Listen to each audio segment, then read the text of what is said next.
നമ്മളെല്ലാവരും കൈകോർത്ത് നിന്നാൽ നമുക്ക് വിഴിഞ്ഞം തുറമുഖത്തിൻ്റെ ആ മുന്നോട്ടുള്ള യാത്രയുടെ വേഗതയെ ഒന്ന് പരമാവധി സ്പീഡപ്പ് ചെയ്ത് കൊടുക്കാൻ സാധിക്കുമെന്നതിൽ യാതൊരു സംശയവുമില്ല.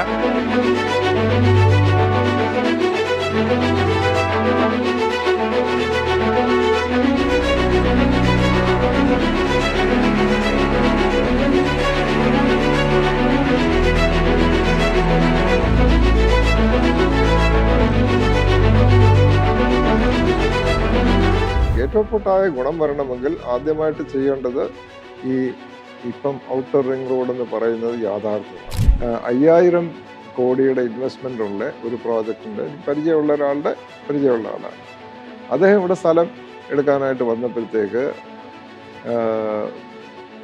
മന്ത്രി രാജീവ് പറഞ്ഞു പാലക്കാട് കൊടുക്കാം, കേരളത്തിൽ ഇനി സ്ഥലമില്ല, ജനവാസ കേന്ദ്രങ്ങളിലൂടെ എല്ലാം മുകളിലോട്ടേ പറ്റൂ. അത് വെറും ശുദ്ധ അസംബന്ധം. അന്നത്തെ നമ്മളെ തെറ്റിദ്ധരിപ്പിച്ച നേതാക്കന്മാർ, ഞാൻ പേരെടുത്തൊന്നും പറയാം, നമുക്ക് എല്ലാവർക്കും അറിയാം. അത് 45 മീറ്റർ വേണോ എന്ന് ചോദിച്ചതാണ്, 65 വേണോ എന്ന് പറഞ്ഞപ്പോൾ 30 പോരെ എന്ന് ചോദിച്ചതാണ്. ഇന്ന് എല്ലായിടത്തും 45 എടുത്തതിൻ്റെ പ്രശ്നമാണ്. പിന്നെ പ്രമുഖ മാധ്യമം തന്നെയാണ് അതിനെ എതിരെയുള്ള ആ ഒരു ക്രൂസൈഡ് നയിച്ചത്. ഒരു സൈഡ് മരുഭൂമിയും മറ്റേ സൈഡ് വെള്ളപ്പൊക്കവും വരുമെന്നാണ്. അതെ, കേരളത്തിൽ രണ്ടായി പിളർന്നു.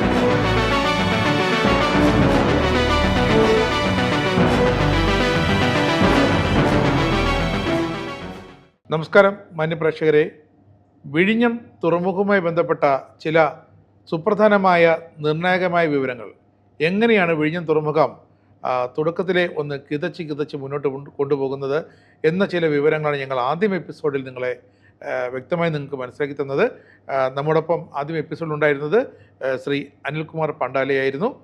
നഗര ആസൂത്രണ വിദഗ്ധനും ഒരു IT സംരംഭകനും വിദഗ്ധനുമായ അദ്ദേഹം രണ്ടാമത്തെ എപ്പിസോഡിലും നമുക്കൊപ്പം ചേരുന്നുണ്ട്. കാരണം ഇവിടം കൊണ്ട് വിഴിഞ്ഞത്തിൻ്റെ കഥകൾ തീരുന്നില്ല. കഥകളല്ല, യഥാർത്ഥ സംഭവം തന്നെയാണ്. എങ്ങനെ വിഴിഞ്ഞം തുറമുഖത്തെ, അതിന് ചുറ്റുമുള്ള ഈ തലസ്ഥാന നഗരത്തെ, ഈ കേരളത്തെ, സമീപ ജില്ലകളെ ഒക്കെ എങ്ങനെ നമുക്ക് മുന്നോട്ട് കൊണ്ടുപോകാം എന്നത് വളരെ വിഷണറി ആയിട്ടുള്ള ഒരു കാഴ്ചപ്പാടാണ്. കാരണം ഇതാർക്കും തള്ളിക്കളയാൻ പറ്റില്ല. ഇനിയിപ്പോൾ ഈ രണ്ടാം എപ്പിസോഡിൽ പറഞ്ഞ കാര്യങ്ങൾ ആർക്കും നിഷേധിക്കാൻ പറ്റില്ല. ഒന്ന് ട്രൈ ചെയ്ത് നോക്കിയാൽ നമ്മളെല്ലാവരും കൈകോർത്ത് നിന്നാൽ നമുക്ക് വിഴിഞ്ഞം തുറമുഖത്തിൻ്റെ ആ മുന്നോട്ടുള്ള യാത്രയുടെ വേഗതയെ ഒന്ന് പരമാവധി സ്പീഡപ്പ് ചെയ്ത് കൊടുക്കാൻ സാധിക്കുമെന്നതിൽ യാതൊരു സംശയവുമില്ല. എന്തായാലും നമുക്ക് ഈ രണ്ടാമത്തെ എപ്പിസോഡിലേക്ക് നമുക്ക് പോകാം. വിഴിഞ്ഞത്തിൻ്റെ തന്നെ റിംഗ് റോഡ് ഒരു കൺസെപ്റ്റ് കൊണ്ടുവന്നു. അത് ഏതാണ്ടൊക്കെ സെൻട്രൽ ഗവൺമെൻറ് ക്ലിയറൻസ് കിട്ടിക്കഴിഞ്ഞു. തിരുവനന്തപുരം മുതൽ നമ്മുടെ കൊല്ലം ജില്ലയുടെ ബോർഡർ വരെ പോകുന്നുണ്ട്. അത് നമ്മുടെ വിഴിഞ്ഞത്ത് നിന്നും ഗുഡ്സ് വരാനുള്ളൊരു 4 ലൈൻ ട്രാക്ക്. അതുപോലും സ്ഥലം അക്യൂർ ചെയ്തു. അവർക്കെല്ലാം എൻ്റെ ഉടമസ്ഥർക്ക് കാശ് കൊടുത്തു. നല്ല പൊന്നും വില, അല്ലേ, പൊന്നും വിലയാണ് അവർ കൊടുക്കുന്നത്. അത് കൊടുത്തിട്ട് ഇപ്പോൾ വർക്കും നടക്കുന്നില്ല. എല്ലാം അവിടെ ഫ്രീസായി കിടക്കുന്നു.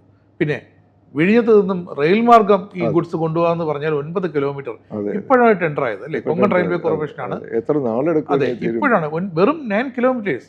ഒരു ടണലടക്കം, ഒരു അണ്ടർഗ്രൗണ്ട് ടണലടക്കം അങ്ങീ പറഞ്ഞതുപോലെ വരണം. പക്ഷേ അത് ഇപ്പോഴാണ് കൊങ്കൺ റെയിൽ കോർപ്പറേഷനെ അവർ എക്സിക്യൂട്ട് ചെയ്യാനായിട്ട് ഏൽപ്പിച്ചിരിക്കുന്നത്. അങ്ങനെ ഒരുപാട് ഹർഡിൽസ് ഉണ്ട്. ഈ തുറമുഖം ഇവിടെ ഇങ്ങനെ വലിയൊരു, നമ്മൾ പറയില്ലേ, ഈ കാട്ടിനകത്തുകൂടെ പോയിട്ട് വലിയൊരു ക്രിക്കറ്റ് സ്റ്റേഡിയം.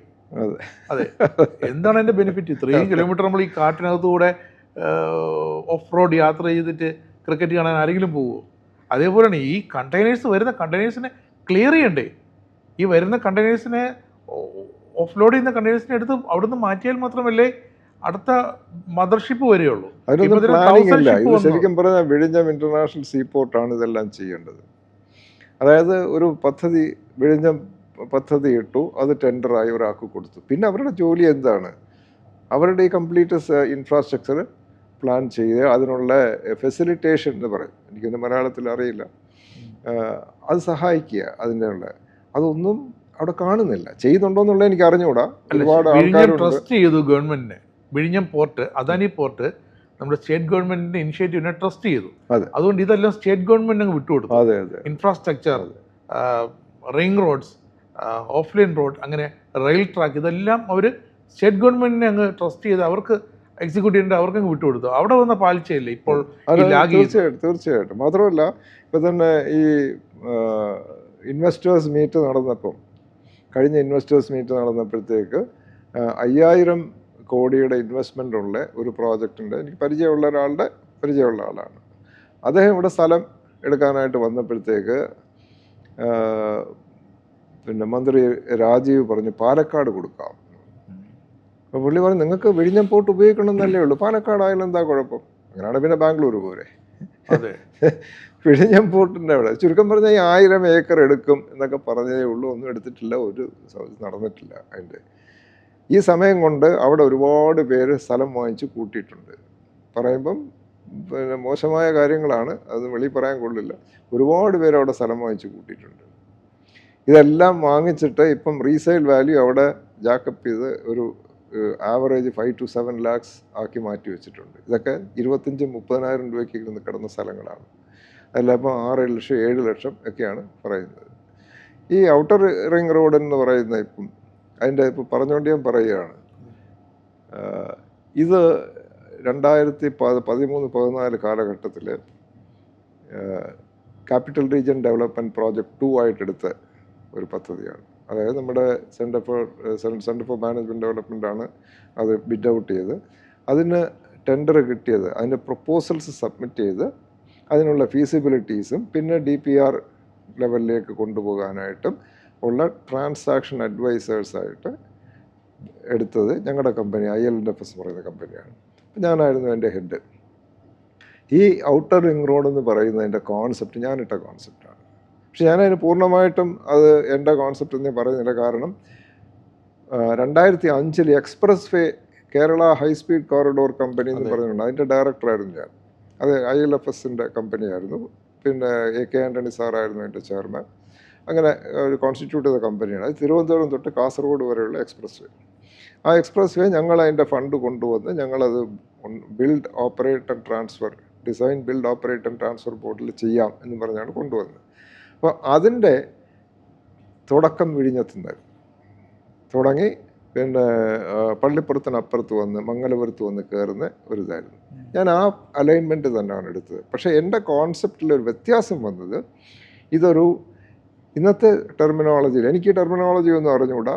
ഞാൻ എൻ്റെ സ്വതസിദ്ധമായിട്ടുള്ള കോമൺ സെൻസ് ഉപയോഗിച്ചിട്ട് ഞാൻ ഉണ്ടാക്കിയ ഒരു പ്രോജക്റ്റ് എന്ന് പറഞ്ഞാൽ ഇത് ട്രാൻസിറ്റ് ഓറിയൻറ്റഡ് ഡെവലപ്മെൻറ്റ് ഇന്ന് വിളിക്കുന്നതാണ്. അതായത് ഇതൊരു ബാക്ക് ബോൺ, ഡെവലപ്മെൻറ്റ് ബാക്ക് ബോണാണ്.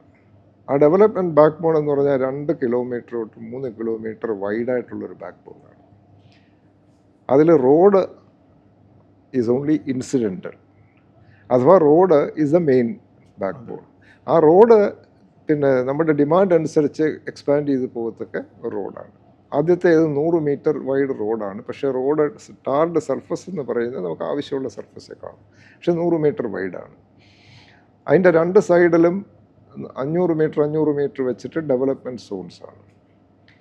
പിന്നൊരു 500 മീറ്റർ ബഫർ സോൺസുണ്ട്. അങ്ങനെയാണ് ഒരു 3 കിലോമീറ്റർ ബാക്ക് ബോണായിട്ടാണ് വെച്ചത്. അപ്പോൾ ഇതിൽ ഒരുപാടൊന്നുമില്ല. നമ്മൾ വിചാരിക്കുന്ന പോലെ അത്ര തിക്ലി പോപ്പുലേറ്റഡ് ഒന്നുമല്ല ഈ അലൈൻമെൻറ്റ്. അതിലുള്ള വീടുകൾ നമ്മൾ ഒരു വിദ്യ ഉണ്ടാക്കിയിട്ടുണ്ട്. അഗെയിൻ മാധ്യമങ്ങൾ അതിൽ പിന്നെ പ്രതികളാണ്. മാധ്യമങ്ങളെ പ്രതികളാക്കുന്നത് രാഷ്ട്രീയക്കാർ തന്നെയാണ്. നമ്മൾ പറഞ്ഞുണ്ടാക്കിയിട്ടുണ്ട്, കേരളത്തിൽ ഇനി സ്ഥലമില്ല, ജനവാസ കേന്ദ്രങ്ങളിലൂടെ എലി എല്ലാം മുകളിലോട്ടേ പറ്റൂ. അത് വെറും ശുദ്ധ അസംബന്ധമാണ്. ഞങ്ങൾ ഈ എക്സ്പ്രസ് വേക്ക് സർവേ ചെയ്യുമ്പം റോഡിൻ്റെ സൈഡിലൊരു 100 മീറ്റർ അകത്തോട്ട് പോയാൽ ഇഷ്ടംപോലെ സ്ഥലമുണ്ട്. എല്ലാവരും റോഡിലോട്ട് കയറി നമ്മൾ ഈ റോഡിൽ പോകുമ്പോൾ പിന്നെ കേരളം മുഴുവൻ അങ്ങ് തിങ്ങി പാർക്കുകയാണെന്ന് അങ്ങനെയൊന്നുമല്ല. അപ്പം ഈ 3 കിലോമീറ്റർ ബാക്ക് ബോൺ നമ്മൾ എടുക്കുമ്പോഴത്തേക്ക് അതിൽ നിന്ന് പിന്നെ ഡിസ്പ്ലേസ്ഡ് ആകുന്ന ആൾക്കാർക്ക് കോമ്പൻസേഷനൊക്കെ കൊടുത്ത് റീഹാബിലിറ്റേറ്റ് ചെയ്യാണ് നമ്മളൊരു ലാൻഡ് പൂളിംഗ് പ്രിൻസിപ്പിൾ കൊണ്ടുവന്നിരുന്നത്. വളരെ ബൃഹത്തായ ഒരു പദ്ധതി കൊണ്ടുവന്നിരുന്നു. പക്ഷേ ഇപ്പോൾ അതല്ല. ഞാനത് പറയാൻ കാര്യം, നമ്മളെല്ലാ മേഖലകളിലും ഉള്ള പോലെ ഈ പിന്നെ ഔട്ടർ ഏരിയ ഗ്രോത്ത് കോറിഡോർ എന്നാണ് അതിനെ വിളിച്ചത്. ഔട്ടർ റിംഗ് റോഡല്ല. റോഡ് വാസ് ഓൺലി ഇൻസിഡൻ്റൽ എന്ന് പറഞ്ഞത് അതുകൊണ്ടാണ്. ഔട്ടർ ഏരിയ ഗ്രോത്ത് കോറിഡോറാണ്, ഗ്രോത്ത് ബാക്ക് ബോണാണ്. അത് ഇപ്പം വെറും ഒരു റിംഗ് റോഡാക്കി മാറ്റി, ഒരു 65 മീറ്റർ ഒരു റോഡാക്കി മാറ്റി ആണ് അവരിപ്പോൾ ചെയ്തിരിക്കുന്നത്. നമുക്ക് അങ്ങനെ റോഡിൻ്റെ ആവശ്യമില്ല ശരിക്കും പറഞ്ഞാൽ. ഇപ്പം ഓഫ്കോഴ്സ് വിഴിഞ്ഞത്തുനിന്ന് റോഡ് മാർഗം പോകണമെങ്കിൽ അങ്ങ് നാവായിക്കുളം വരെ പോയാൽ പോരല്ലോ, അങ്ങ് അപ്പുറത്തോട്ടും പോകണമല്ലോ. അതുവരെയാണ് അത് നാവായിക്കുളം വരെ അല്ലേ ഉള്ളൂ. അപ്പം എന്തായാലും ഞാൻ പറഞ്ഞത് നമ്മുടെ ഈ എല്ലാം രാഷ്ട്രീയവൽക്കരിക്കുന്നതും എല്ലാത്തിനെയും പിന്നെ സംശയത്തോടുകൂടി നോക്കുന്നതുമായിട്ടുള്ള ഈ ഒരു മനോഭാവമൊക്കെ മാറാനുള്ള കാലം കഴിഞ്ഞു. അങ്ങനെ നോക്കിക്കൊണ്ടിരുന്നു കഴിഞ്ഞാൽ നമുക്കിവിടെ കുറേ കയ്യടി കിട്ടും, കുറേ മാധ്യമങ്ങളുടെ പേരടിച്ചു വരുമെന്നുള്ളതല്ലാതെ സ്റ്റേറ്റിന് ഒരു ഗുണവും ഉണ്ടാവില്ല. അന്ന് ഈ എക്സ്പ്രസ് വേ അങ്ങ് പറഞ്ഞതുപോലെ എക്സ്പ്രസ് വേ വന്നപ്പോൾ അന്ന് അതിൻ്റെ കൺസെപ്റ്റ് വന്നപ്പോൾ അന്ന് പറഞ്ഞത് ഈ കുണ്ടും കുഴിയുമൊന്നുമില്ല, ഇറക്കവും കയറ്റമൊന്നുമില്ലാതെ മണ്ണിട്ട് നികത്തി പുതിയൊരു എക്സ്പ്രസ് വേ. അത് തന്നെയല്ലേ ഇപ്പോഴത്തെ നമ്മുടെ കഴക്കൂട്ടം മുതൽ നമ്മുടെ കാസർഗോഡ് മഞ്ചേശ്വരം വരെയുള്ള ഇപ്പോൾ വരുന്ന നാഷണൽ ഹൈവേ. അതിന് വ്യത്യാസമുണ്ട്. നമ്മളത് പിന്നെ എക്സ്പ്രസ് വേ എന്ന് പറയുമ്പോഴത്തേക്ക് അത് മിനിമം 65 മീറ്റർ വേണം, 65 മീറ്റർ മിനിമം.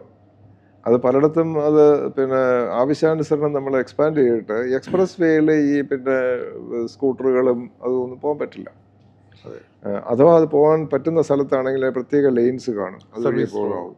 സർവീസ് റോഡ് നല്ലൊരു സർവീസ് റോഡായിരിക്കണം. ഇപ്പം ഇവിടെ നമ്മൾ ഈ അന്നത്തെ ഈ നമ്മളെ തെറ്റിദ്ധരിപ്പിച്ച നേതാക്കന്മാർ, ഞാൻ പേരെടുത്തൊന്നും പറയാം, നമുക്ക് എല്ലാവർക്കും അറിയാം. 45 മീറ്റർ വേണോ എന്ന് ചോദിച്ചാണ്, 65 വേണോ എന്ന് പറഞ്ഞപ്പോൾ 30 പോരെ എന്ന് ചോദിച്ചതാണ്. ഇന്ന് എല്ലായിടത്തും ഈ 45 എടുത്തതിൻ്റെ പ്രശ്നമാണ് കാണുന്നത്. കാരണം സർവീസ് റോഡിൽ അങ്ങോട്ടും ഇങ്ങോട്ടും പോകാനും ഒരു സൈഡ് പാർക്ക് ചെയ്യാനുള്ള സ്ഥലം വേണം, എന്നാലേ സർവീസ് റോഡാകുള്ളൂ. ഇപ്പം എന്താ, ഒരു വാഹനത്തിന് ഒരു സൈഡിലോട്ട് പോകാനുള്ള സ്ഥലമേ ഉള്ളൂ. നമ്മുടെ ഈ തിരുവനന്തപുരം തൊട്ട് കാസർഗോഡ് വരെ അതാണ് പ്രശ്നം. അതുകൊണ്ട് തന്നെയാണ് ആക്സിഡൻറ്റ്സ് ഒരുപാടുണ്ടാകുന്നത്. പക്ഷേ നാണക്കേടാണ്. ഇത്രയും വിദ്യാഭ്യാസമുള്ള നമ്മുടെ ഈ സ്റ്റേറ്റിൽ കാര്യം പറഞ്ഞ് മനസ്സിലാക്കാൻ കഴിവുള്ള നേതാക്കന്മാരുമില്ല. അവരിപ്പം ഒരു വിധം ഒന്ന് പറഞ്ഞാൽ തലയിൽ കയറാത്ത ഒരു സമൂഹത്തിനെ ഡെവലപ്പ് ചെയ്തിട്ടുണ്ട്. രാഷ്ട്രീയ അതിപ്രസരം എന്ന് വേണമെങ്കിൽ പറയാം അല്ലേ, വികസനം മുടക്കികളായ ഒരു കൂട്ടർ, അങ്ങനെ പറയേണ്ടി വരും. തീർച്ചയായിട്ടും ഈ എക്സ്പ്രസ് വേ ഞങ്ങൾ വിഭാവനം ചെയ്യുന്നത് ഈ പറയുന്ന പോലെ 65 to 75 മീറ്റേഴ്സാണ് നമ്മൾ ചെയ്യുന്നത്. അത് ഓരോ 5 കിലോമീറ്റർ കഴിയുമ്പോഴും പിന്നെ റെഫ്യൂജ് എന്ന് പറയും. അത് റെഫ്യൂജിൽ നമുക്ക് വണ്ടി നീക്കിയിട്ടിട്ട് നമുക്ക് റെസ്റ്റ് ചെയ്യാം, അങ്ങനെയൊക്കെ ഉള്ളത്. അപ്പോൾ അതുകൊണ്ടാണ് ഈ 65 അല്ല, അതിലും കൂടുതലാണ് പറയുന്നത്. അതൊന്നും വേണ്ട, എന്തിനാണെന്നൊക്കെയാണ് ചോദിച്ചത്. മാത്രമല്ല അന്ന് വേറൊന്നും കൂടെ പറഞ്ഞു, ഞാൻ അതിൻ്റെ ഡോക്യുമെൻറ്റ്സ് ഒക്കെ എടുത്ത് വെച്ചിട്ടുണ്ട്. കാരണം അതിന് ഏഗൻസ്റ്റായിട്ട് പറഞ്ഞത് ഇവിടുത്തെ ഒരു പിന്നെ പ്രമുഖ മാധ്യമം തന്നെയാണ് അതിന് എതിരെയുള്ള ആ ഒരു പിന്നെ ക്രൂസൈഡ് പിന്നെ നയിച്ചത്. അപ്പോൾ അവരുടെ പിന്നെ ലേഖനങ്ങളും അതുമൊക്കെ എൻ്റെ ഇരിപ്പുണ്ട്. ഒരു സൈഡ് മരുഭൂമിയും മറ്റേ സൈഡ് വെള്ളപ്പൊക്കവും വരുമെന്നാണെന്ന് പറഞ്ഞു.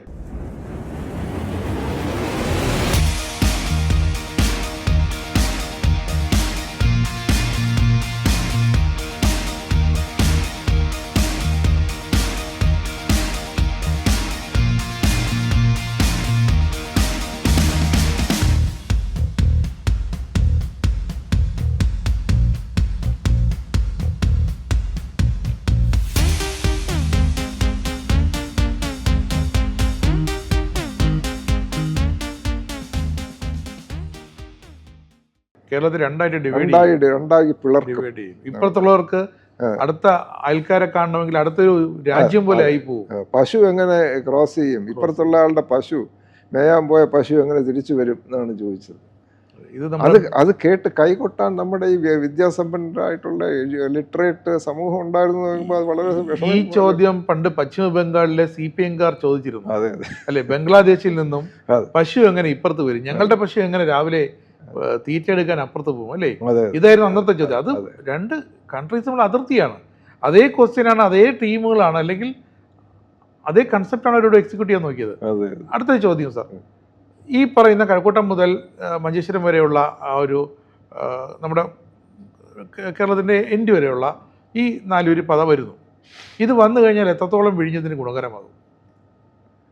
ഇത് വലുത് ഗുണം വരില്ല.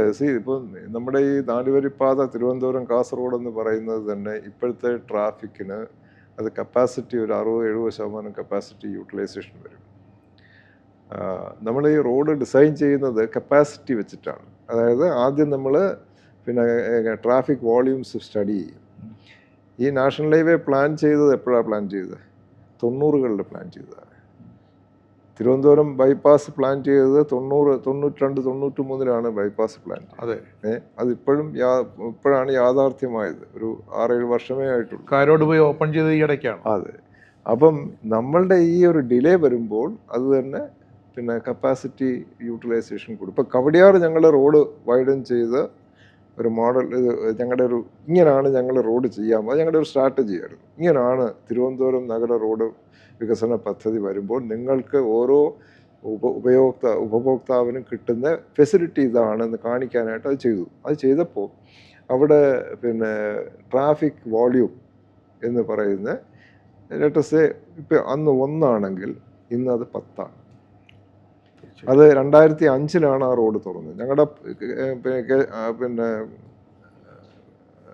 യൂണിവേഴ്സിറ്റി, അതായത് ആശാൻ സ്ക്വയർ തൊട്ട് എയർപോർട്ട് വരെയുള്ള റോഡും ഈ കവടിയാർ റോഡും കവടിയാർ വെള്ളയമ്പലം RR ലാമ്പ് വരെയുള്ള റോഡും ഞങ്ങൾ ഓപ്പൺ ചെയ്തത് 2005. ഇന്ന് വരെ അതിലൊരു പോർട്ട് ഹോൾ പോലും 21 വർഷമായി. അപ്പോൾ അത് നമ്മൾ തുറന്നു കൊടുത്തപ്പം ഉണ്ടായിരുന്ന ട്രാഫിക്ക് ഇന്ന് 10 ഇരട്ടിയായിട്ടുണ്ട്. അന്ന് അത് പെട്ടെന്ന് ട്രാഫിക് കൂടിയപ്പോൾ ഞാൻ അതിൽ വഴി എൻ്റെ ഒരു ഫ്രണ്ട് ദിവസം, ഞാൻ അവിടെ കാണാത്തൊരു ഫ്രണ്ട് ദിവസവും അതുവഴി പോകുന്ന കണ്ടപ്പോൾ ഞാൻ ഒരു ദിവസം അടുത്ത് അയാൾ എന്നെ നിർത്തി. ഞാൻ ഈ ജാക്കറ്റും ഒക്കെ ഇട്ട് നിൽക്കുകയുള്ളൂ, അതെൻ്റെ ഒരു പ്രിൻസിപ്പിളാണ്. അപ്പോൾ ആ പുള്ളി എന്നെ കണ്ട് നിർത്തിയപ്പോൾ ഞാൻ ചോദിച്ചാൽ എന്താ ഇതുവഴി എന്ന് ചോദിച്ചപ്പോൾ പുള്ളി പറഞ്ഞു ഈ റോഡ് പുള്ളി അതുവഴിയല്ല പോകേണ്ടത്. പുള്ളി പറഞ്ഞു രാവിലെ വെള്ളയമ്പലത്ത് വന്നിട്ട് ഇതുവഴി വന്ന് കറങ്ങി തിരിച്ചു പോയി ഈ റോഡൊന്ന് ഓടിക്കുക ദിവസം ചെയ്യുന്നു. പാഷനായി മാറി. അവർക്കങ്ങ് സന്തോഷമായി. അപ്പം ഞാൻ പറയുന്നത് നമ്മുടെ പൊതുജനത്തിന് ആഗ്രഹങ്ങളും അങ്ങനെയുള്ള നല്ല സെൻറ്റിമെൻറ്റ്സും ഇല്ല എന്നല്ല, അവരെ നശിപ്പിച്ച് ഒരു പിന്നെ കൊള്ളരുതാത്തവന്മാരാക്കുന്ന ഇവിടുത്തെ ഈ സിസ്റ്റം ഒരു ട്രിക്കി ഐഡിയോളജി പോയിന്റ്സ് പറഞ്ഞു ഫീഡ് ചെയ്ത് നോക്കൂ സാർ. ഞാൻ ഈ നാഷണൽ ഹൈവേയുടെ കാര്യം പറഞ്ഞു. നമുക്ക് പിന്നീട് കോസ്റ്റൽ ഹൈവേ വന്നു അല്ലേ? കോസ്റ്റൽ ഹൈവേ എന്ന് പറയാൻ പറ്റില്ലെങ്കിലും കോസ്റ്റൽ റോഡ് പുതിയൊരു കൺസ്ട്രക്ട് ചെയ്തു. മലയോര റോഡ് വന്നു, MC റോഡ്. ഇതൊന്നും സാറ്റിസ്ഫൈഡ് അല്ല അല്ലേ? അങ്ങ് ഈ പറയുന്ന പ്രിൻസിപ്പിൾ വെച്ച് നോക്കുകയാണെങ്കിൽ ഇതുകൊണ്ടൊന്നും നമ്മുടെ നെസസിറ്റി നമുക്ക് ഫില്ല് ചെയ്യാൻ പറ്റത്തില്ല. ഞാൻ ഇതിനൊരു എക്സാമ്പിൾ പറഞ്ഞുതരാം. ഇപ്പം മലയോര റോഡ് ഞാൻ പോയിട്ടുണ്ടായിരുന്നു. നല്ല റോഡാണ്, നല്ല രസമാണ് ഡ്രൈവ് ചെയ്യാനും ഒക്കെ. പക്ഷേ ആ റോഡിൻ്റെ ഇത് വേറൊരു രാജ്യത്തായിരുന്നെങ്കിൽ, വേറൊരു സംസ്ഥാനത്തിലായിരുന്നെങ്കിൽ അതൊരു വേറൊരു ലെവലിലായിപ്പോയി. കാരണം നമുക്ക് നല്ല വ്യൂസ് ഉണ്ട്, നല്ല റോഡ് ഓടിക്കാൻ, നല്ല റോഡ്, നല്ല വ്യൂസ് ഉണ്ട്, നല്ല ചെറിയ പട്ടണങ്ങളിൽ കൂടെ പോകുന്നു. ഇതൊക്കെ ഭയങ്കരമായിട്ട് നമുക്ക് ഉപയോഗിക്കാവുന്ന കാര്യങ്ങളാണ്. ഇതൊന്നും ഉപയോഗിച്ചിട്ടില്ല. ഞാൻ ഇത് പറയാൻ കാര്യം വെച്ചാൽ ഇതിൻ്റെ ഒരു എക്സാമ്പിൾ പറഞ്ഞു തരാം. ഞാൻ എപ്പോഴും പലയിടത്തും പറയുന്ന ഒരു എക്സാമ്പിളാണ്. CP രാമസ്വാമി മെഡിക്കൽ കോളേജിന് സ്ഥലമെടുക്കാനായിട്ട് ആളെ വിട്ടപ്പോൾ പുള്ളി പോയിട്ട് ചീഫ് എഞ്ചിനീയർ പോയിട്ട് 70 ഏക്കർ എടുത്തിട്ട് വന്നു. 70 ഏക്കർ എടുത്തു എന്നും പറഞ്ഞ് വന്നു. CP രാമസ്വാമി അയാളെ തിരിച്ച് ഗെറ്റ് ഔട്ട് അടിച്ചിട്ട് 700 ഏക്കർ എടുത്തിട്ട് വരാൻ പറഞ്ഞു. അന്ന് പിന്നെ രാജകുടുംബവുമായിട്ട് അടുത്തിട്ടുള്ള അവർ പറയുന്നതാണ്. അതായത് അന്ന് 700 എന്നൊക്കെ പറഞ്ഞാൽ ഇന്ന് ഒരിക്കലും ആവശ്യം വരില്ല എന്നുള്ള ഒരു സിറ്റുവേഷൻ, ഒരു കോൺസെപ്റ്റിലാണ് പറഞ്ഞത്. പക്ഷെ ഇന്നിപ്പോൾ എന്തിരിക്കുന്നു, ഇന്ന് മെഡിക്കൽ കോളേജ് ഇന്ന് ഈ ഒരു ലെവലിലേക്ക് ഉയരാൻ മെയിൻ കാര്യവും അതിൻ്റെ അന്നടുത്ത 700 ഏക്കറും കൊണ്ടാണ്. പക്ഷേ അത് ഭംഗിയായിട്ട് ഉപയോഗിക്കുവാനോ അതൊരു അന്താരാഷ്ട്ര തലത്തിലേക്ക് വിഷ്വൽ പോലും എത്തിക്കാൻ പറ്റിയിട്ടില്ല. ഇന്ന് തികയുന്നില്ല.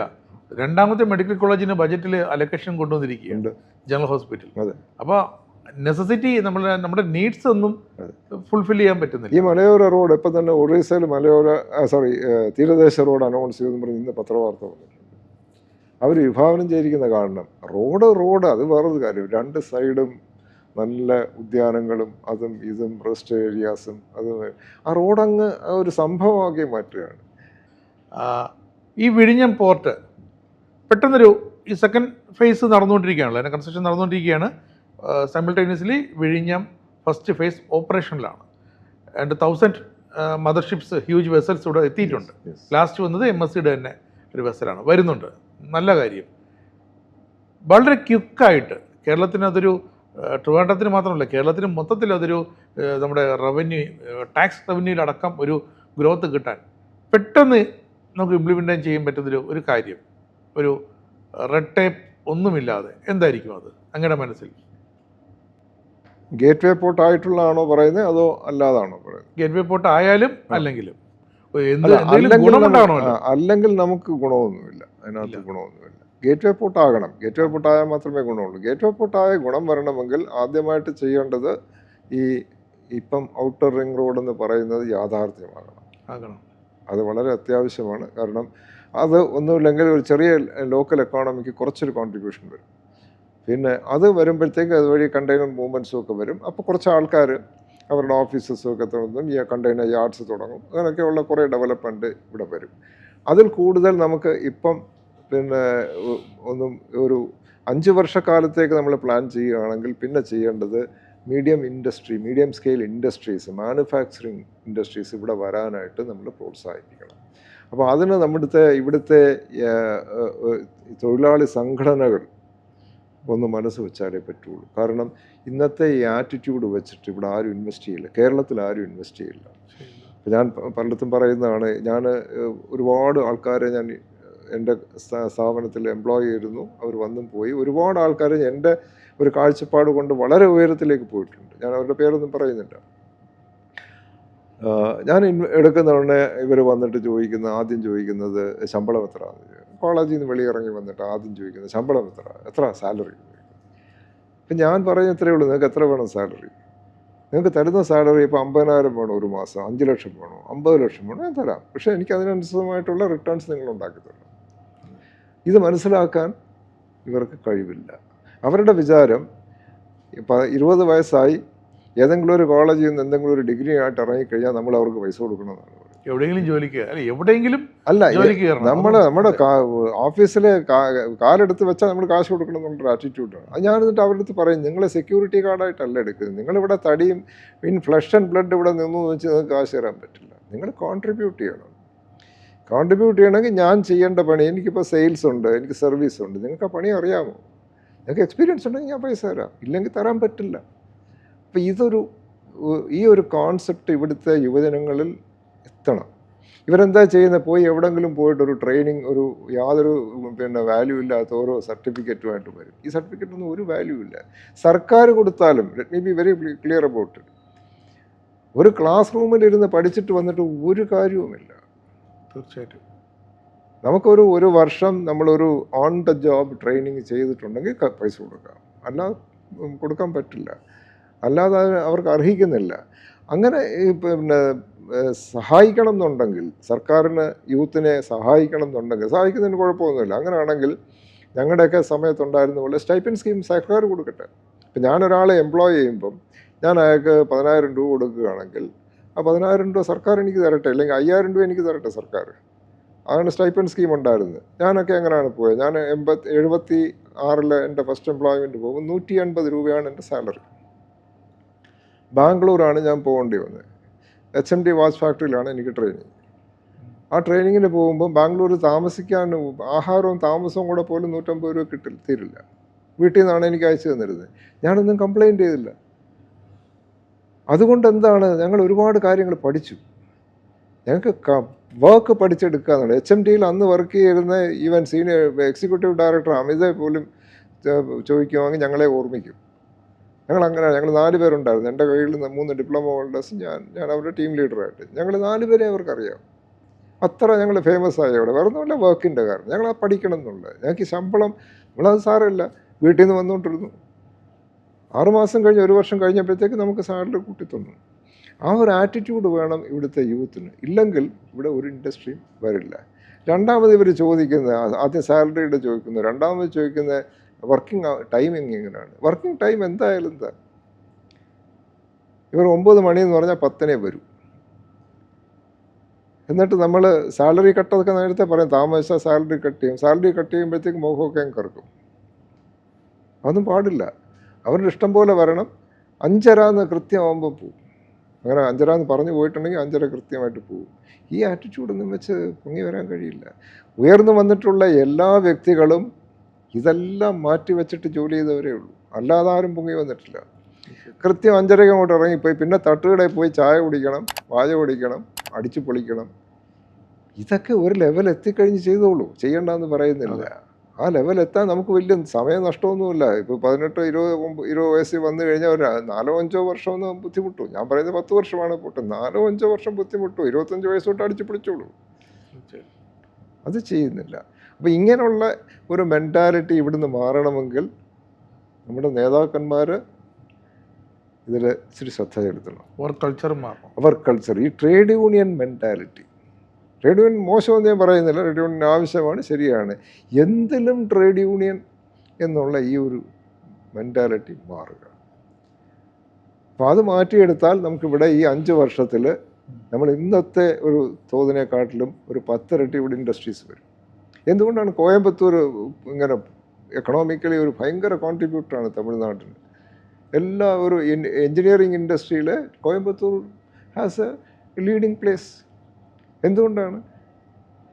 അവിടെ അവർ എന്ത് ഫാബ്രിക്കേഷനും എന്ത് പിന്നെ മാനുഫാക്ചറിങ് വർക്കാണെങ്കിലും കോയമ്പത്തൂർ. അപ്പം അതിന് തയ്യാറായിട്ടുള്ളൊരു സമൂഹത്തെ വാർത്തെടുക്കണമെങ്കിൽ ഇവിടുത്തെ രാഷ്ട്രീയക്കാർ ശ്രദ്ധ വെച്ചാലേ പറ്റുള്ളൂ. അത് തിരുവനന്തപുരത്തിന് മാത്രമല്ല, കേരളം ഒട്ടാകെ അത് ബെനിഫിഷ്യലായിരിക്കും. അപ്പോൾ എന്തായാലും നമ്മൾ ഇന്ന് ചർച്ച ചെയ്തത് വിഴിഞ്ഞം തുറമുഖം എങ്ങനെ നമുക്ക് ഇവിടെ നിന്ന് ഓടിച്ചെങ്ങനെ മുന്നോട്ട് കൊണ്ടുപോകാം എന്നാണ് നമ്മൾ ചർച്ച ചെയ്തത്. അത് തന്നെയാകട്ടെ ഓരോ മലയാളിയുടെയും ഓരോ ബ്യൂറോക്രാറ്റിൻ്റെയും ഒക്കെ മനസ്സിൽ എങ്ങനെ എന്നാലാകുന്ന രീതിയിൽ വിഴിഞ്ഞം പോർട്ടിനെ പുഷ് ചെയ്ത് മുന്നോട്ട് കൊണ്ടുപോയി അതിന് ഡെവലപ്മെൻറ്റ് അത് ഒരു റിയാലിറ്റി ആക്കി മാറ്റാന്നുള്ളത്. ഒരു റോഡ് മാപ്പ് ഉണ്ടാക്കണം. അതെ, നേരത്തെ ഞാൻ ഈ പറഞ്ഞ പോലെ ടെക്നോ പാർക്ക് ഉണ്ടാക്കി വിട്ടു എന്ന് പറഞ്ഞു, അങ്ങനെ വരാതിരിക്കാൻ. അത് കൊല്ലം അഷ്ടമുടി വരെ എത്തി ടെക്നോ പാർക്ക്. അതെ അതെ, പീസ് അതെ. അതായത് ഇതൊരു റോഡ് മാപ്പ് ഉണ്ടാക്കി വിഴിഞ്ഞത്തും കൊണ്ട് നമ്മൾ മാക്സിമം ബെനിഫിറ്റ് ചെയ്യാൻ ശ്രമിക്കണം എന്നുള്ളതേ ഉള്ളൂ. അപ്പോൾ എന്തായാലും നമുക്ക് വീണ്ടും ഇനിയും ഒരുപാട് വിഷയങ്ങളുണ്ടല്ലേ. അതെ, കാരണം നമ്മുടെ ഈ ശ്രീധരൻ്റെ കൊങ്കൺ റെയിൽവേ, ഈ ശ്രീധരൻ്റെ ഡൽഹി മെട്രോ റെയിലിൻ്റെ വരുന്നുണ്ട് അതിവേഗ ഹൈസ്പീഡ് ട്രെയിൻ. അപ്പോൾ നമുക്ക് അടുത്ത എപ്പിസോഡുകളിൽ നമുക്ക് അതിനെക്കുറിച്ചൊക്കെ ചർച്ച ചെയ്യാം. എന്തായാലും നന്ദി, നമസ്കാരം.